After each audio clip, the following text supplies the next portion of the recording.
Bonjour, troisième jour du Moselle Open Tournoi ATP 250 alors que l'on nettoie le court central Patrice Dominguez pour enlever toutes les traces laissées par la petite balle jaune. Troisième jour avec un brin d'exotisme, notamment pour les patronymes des joueurs engagés dans la première partie de journée. Je vous laisse juger sur pièce. Gojovic, l'Allemand, est passé face à l'Espagnol Almagro, top 50, pas vraiment au top. Basilashvili, le Géorgien, s'est défait du Français Grégoire Barrère. Quant à Damir Dzumhur, le Bosnien, il s'est incliné face à Guillermo Lopez.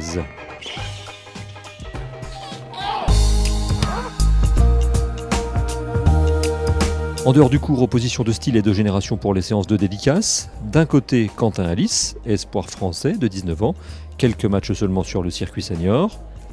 De l'autre, Tommy Robredo, 34 ans, plus de 860 matchs au compteur. Invité des organisateurs, l'ex-top 5 mondial a fait le plein sur le stand du conseil départemental. L'Espagnol, 12 titres, dont un ici en 2007, a en quelque sorte lancé la soirée attractivité, dédiée cette fois au territoire de Sarreguemines Beach.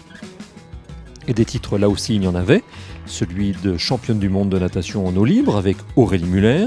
Au-delà des frontières, moi je parle souvent de la Moselle, de ce qu'ils sont capables de faire, de ce qu'ils ont accompli, de ce qu'ils ont fait comme projet avec la Moselle Sport Academy. Donc il y a beaucoup de sportifs qui aimeraient être à ma place et avoir le soutien que la Moselle me donne. Ouais.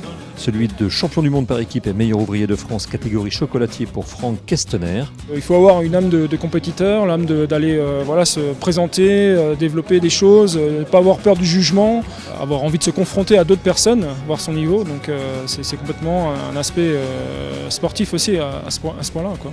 Et celui du secret le mieux gardé pour Yann Grinenberger du Centre des Arts Verriers de Meisenthal, qui ne lâchera rien sur le nom de la future boule de Noël.